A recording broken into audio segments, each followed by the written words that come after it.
Pernahkah lu benar-benar berpikir kalau kebebasan itu sebenarnya cuma ilusi? Kita memang merasa punya kendali penuh atas hidup. Kita bebas milih makanan atau hobi apapun yang kita suka. Tapi, jangan-jangan semua itu cuma hayalan. Padahal, gravitasi aja menarik kita ke bawah tanpa bisa ditolak sama sekali. Kita merasa kehendak bebas itu nyata. Contohnya, saat lu milih buat nonton video ini. Padahal harusnya lu ngerjain tugas kantor atau tugas kuliah yang udah numpuk dari seminggu lalu. Kehendak bebas didefinisikan sebagai kemampuan buat nentuin sendiri apa yang ingin kita lakuin. Itu artinya, masa depan adalah tempat di mana kita bisa menyusun rencana.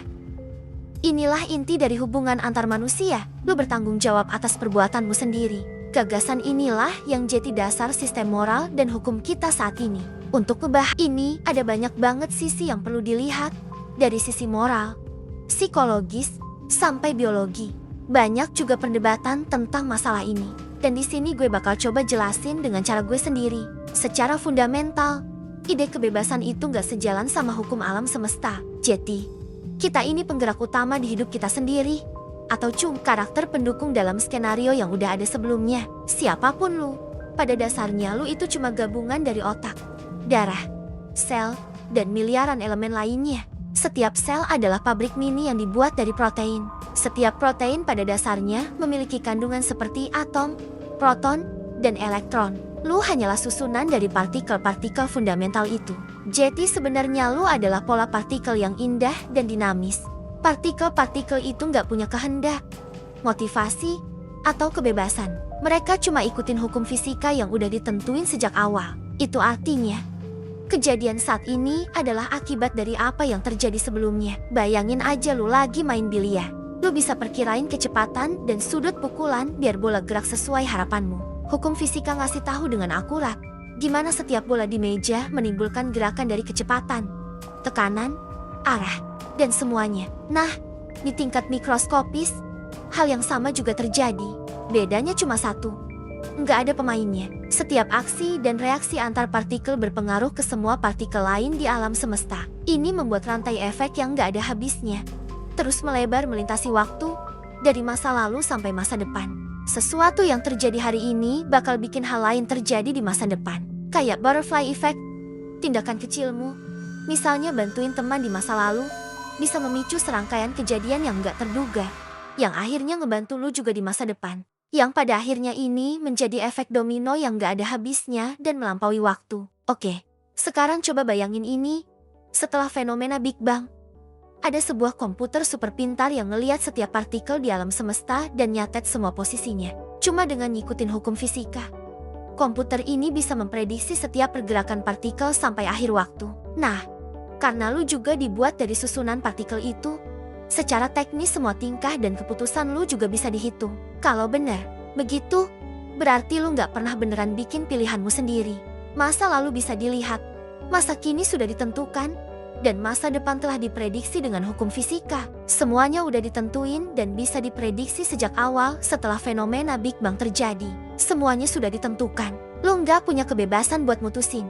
Lu pikir lu lagi nentuin sesuatu. Padahal sebenarnya yang terjadi adalah lu harus memutuskan sesuatu yang udah ditentukan. Analogi paling gampang. Bayangkan lu sedang menonton film. Lu mungkin merasa karakter di dalamnya punya pilihan. Tapi, kenyataannya, semua dialog dan tindakan mereka sudah tertulis di naskah. Apapun yang mereka lakukan, itu semua sudah ditentukan oleh penulis skenario. Kamu cuma bisa melihat ceritanya berjalan sampai akhir. Gerakan dari partikel-partikel itulah yang pada akhirnya membentuk sel-sel di otakmu dan yang juga memaksamu untuk menonton video ini. Seolah-olah keputusanmu itu sudah diputuskan 14 miliar tahun yang lalu. Lu cuma tiduran sambil menyaksikan bagaimana dunia ini bekerja di dalam tubuh yang sel-selnya terus berkembang. Tapi, semua teori itu nggak mungkin benar. Karena ada yang namanya mekanika kuantum. Proses kuantum itu benar-benar acak. Enggak bisa ditentuin, dan enggak bisa diprediksi. Misalnya kuantum terjadi pada permainan biliar. Bolanya bisa jalan tanpa arah. Bisa ke kiri, ke kanan. Atau bahkan tiba-tiba jadi pisang. Tingkah laku ini enggak ditentukan dari mana asalnya, tapi cuma acak. Terjadi begitu saja. Tapi, ada juga yang enggak setuju sama ide itu. Mereka mikir, kalau proses kuantum itu acak, bukan berarti kita jadi bebas. Justru, Proses itu nggak ngasih kita pilihan apa-apa. Kenapa? Karena kalau semuanya nggak terprediksi secara fundamental, partikel yang membentuk otak dan tubuhmu juga jadi nggak terduga. Proses acak inilah yang justru nentuin keputusan buat lu. Gimana itu bisa terjadi? Gini, misalnya ada satu elektron di otak lu yang geraknya acak. Bisa ke kiri atau ke kanan. Kalau elektron ini gerak ke arah kiri, dia bisa memicu arus listrik di neuron otak lu yang bakal memulai proses saraf dan menyuruh lu tetap nonton video ini. Tapi, kalau elektron ini gerak ke kanan, bisa jadi itu memicu lu buat beresin tumpukan baju di sebelah kasurmu. Jadi, keputusan lu itu bukan dari lu, tapi dari gerakan acak elektron di otak lu. Nah, sekarang pertanyaannya, gimana kalau kebebasan itu ada di tengah-tengah dua pandangan itu? Ada pandangan yang bilang, kita nggak harus jadi robot yang sepenuhnya diatur oleh hukum fisika, atau jadi boneka yang digerakkan oleh keacakan kuantum. Mereka bilang, kehendak bebas itu adalah kemampuan kita buat mikir dan nentuin sesuatu dengan akal sehat kita. Otak kita punya struktur yang rumit banget, jauh lebih kompleks dari sekadar kumpulan partikel. Pikiran, emosi, dan kesadaran kita itu muncul dari interaksi miliaran neuron yang saling berhubungan. Ini yang disebut dengan emergent property, sebuah sifat baru yang muncul dari sistem yang kompleks, yang nggak bisa lu temuin kalau cuma ngelihat bagian-bagiannya aja. Analoginya, bayangin lu lagi masak di dapur. Lu punya bahan-bahan kayak telur, tepung, dan gula.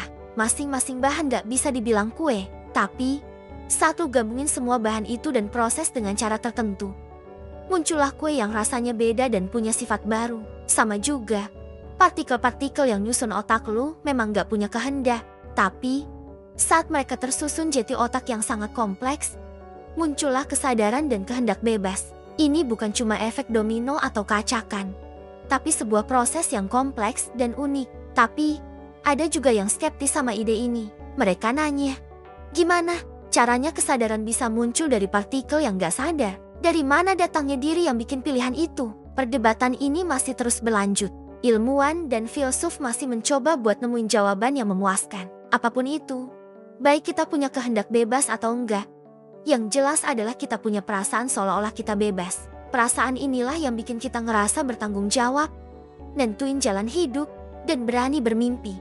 Jadi, mungkin yang penting bukanlah apakah kita benar-benar bebas, tapi gimana kita hidup dengan ilusi kebebasan ini untuk jadi manusia yang lebih baik. Jadi, sekarang lu udah tahu, sebagai manusia yang baik, mana yang sebaiknya kamu lakukan? Tetap tiduran sambil menonton video ini sampai akhir atau melakukan sesuatu dengan tumpukan baju lu?